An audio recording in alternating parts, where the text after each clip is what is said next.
कक्षा 1 की छात्रा बहुत ज़ोर ज़ोर से रो रही थी। अध्यापिका उसके पास गई और उससे पूछा कि बेटा तुम क्यों रो रही हो।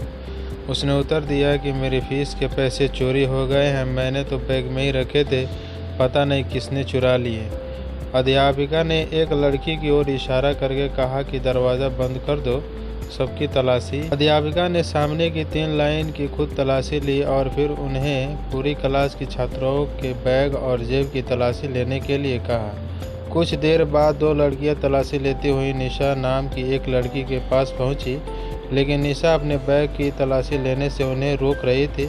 उन लड़कियों ने ये बात जाकर अध्यापिका को बताया। अध्यापिका निशा के पास आ गई और उसके बैग की तलाशी लेने लगी, लेकिन निशा ने अध्यापिका को भी अपने बैग की तलाशी लेने के लिए मना कर दिया।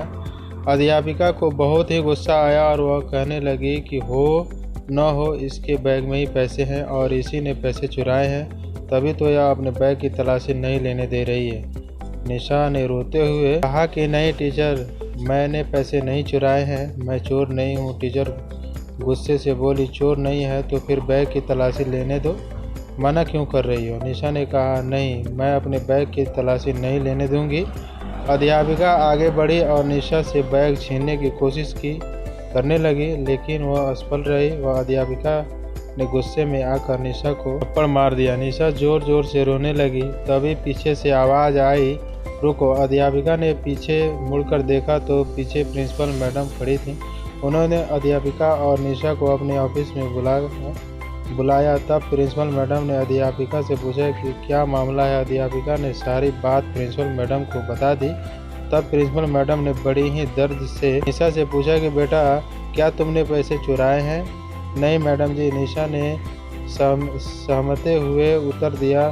साथ ही उसकी आंखों में आंसू भी आ गए।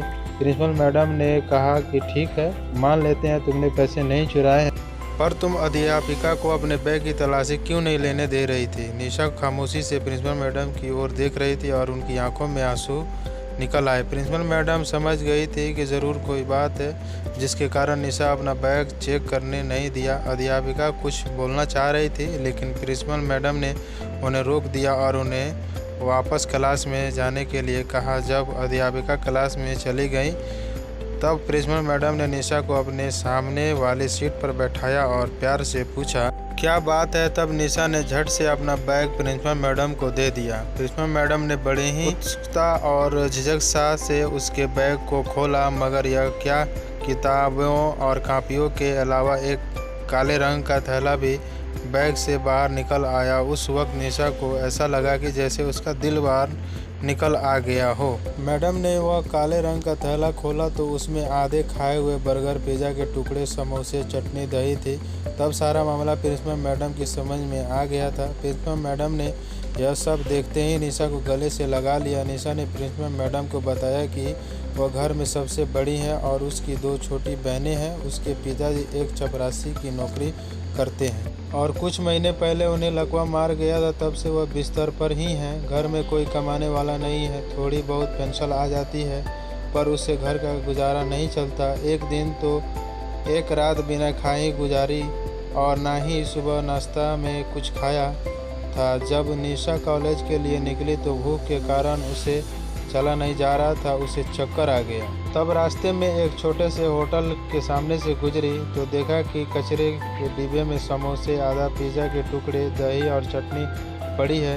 यह देखकर उसे रहा नहीं गया और उसने वहां खा लिया और सामने के नल से पानी पी लिया। भगवान का धन्यवाद किया और कॉलेज आ गई। ऐसा कई बार हुआ।